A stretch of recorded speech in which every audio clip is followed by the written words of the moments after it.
Direction Niger, la commission nationale chargée de la conduite des travaux des assises nationales a présenté officiellement son rapport final à la présidence de la République. Le président Abdourahmane Tchani a salué l'aboutissement de ce processus entamé en 2023 et rendu possible grâce à la détermination du peuple nigérien. Suivons son intervention après la présentation du rapport final. Aujourd'hui, 10 mars 2025 marque un tournant dans la marche de notre pays. C'est une étape d'une marche qui a commencé en 2023 à Agadez avec le lancement officiel au niveau régional des travaux de l'assise ou des assises qui se sont déroulées du 19 au 20 du mois de février 2025.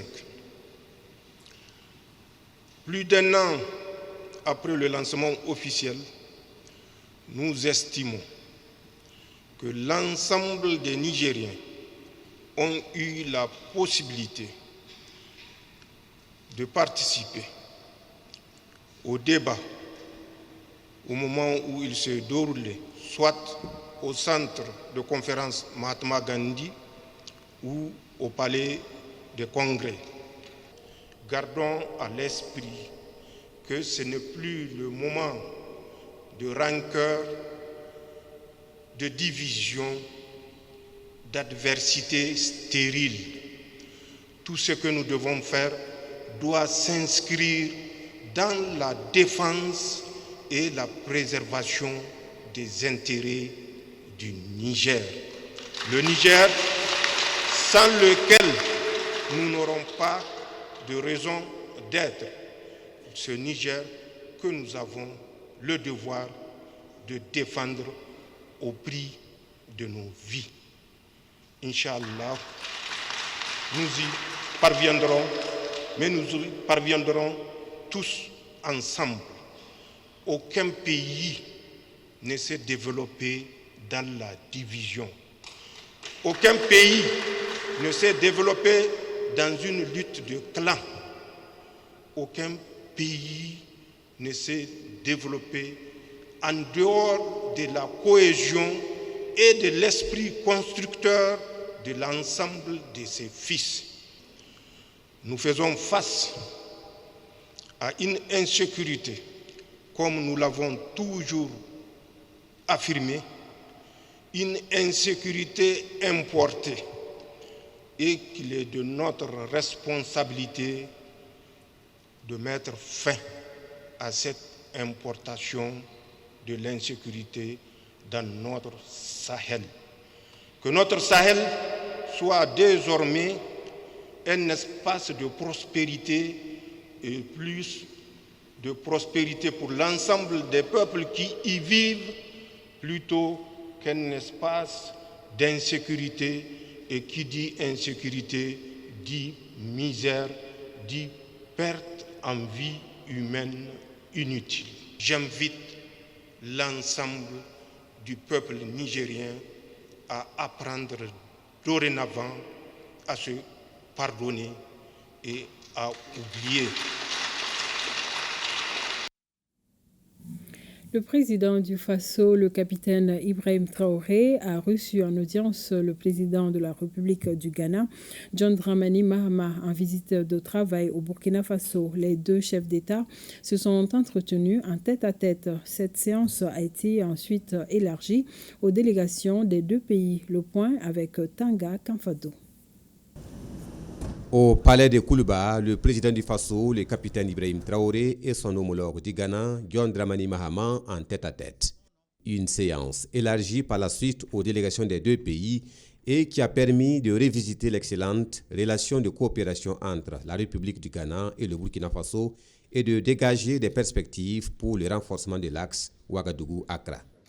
Des projets communs déjà en perspective, il s'agit d'un vol aérien quotidien Accra-Ouaga-Accra et un gazoduc entre les deux pays. We're also looking at a possible direct flight from Accra. Il y a une compagnie intérieure, donc locale au Ghana, et qui envisage ouvrir une ligne sur Ouagadougou au moins une fois par jour. Il a également été question de la fourniture de l'électricité.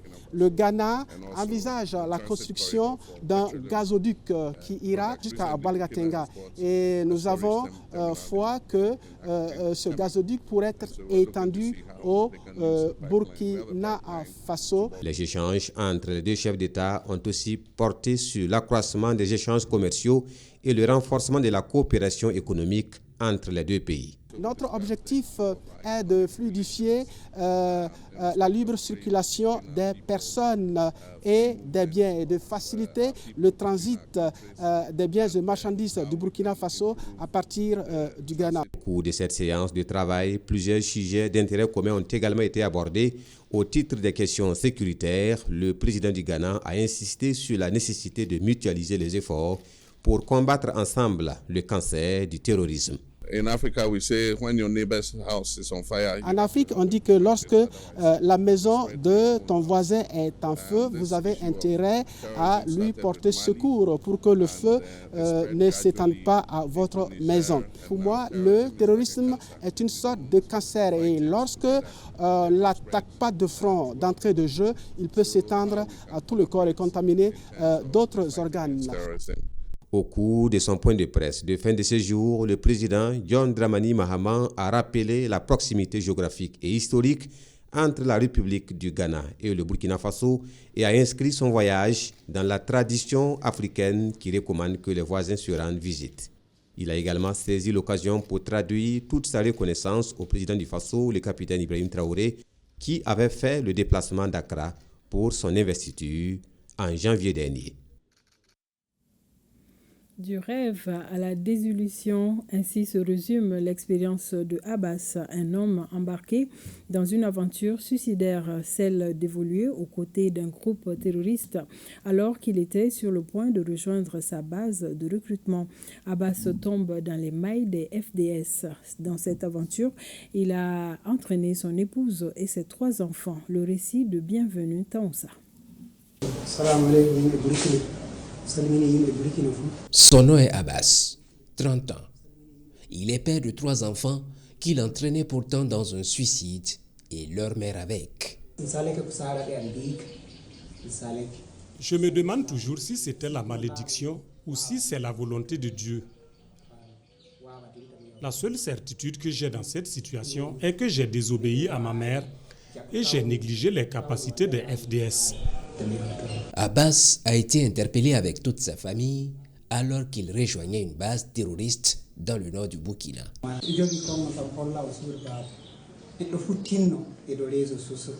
Mon recrutement s'est fait à travers les réseaux sociaux et j'ai hésité plusieurs fois avant de me décider à rallier les terroristes. Quand je devrais faire le voyage, j'ai juste dit à ma femme que j'ai trouvé du travail dans un pays voisin et que je devrais les y amener.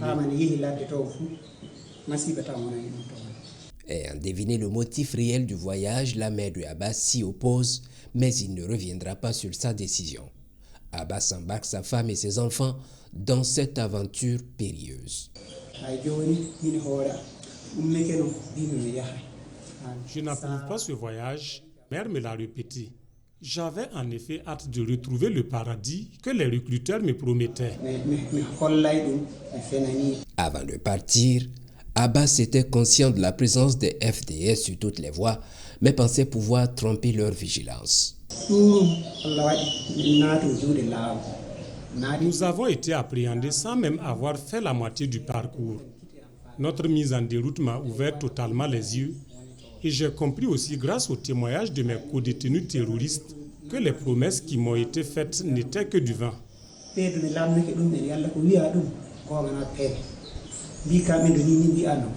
Aujourd'hui, Abbas se mord les doigts et regrette de n'avoir écouté plutôt les conseils de sa mère.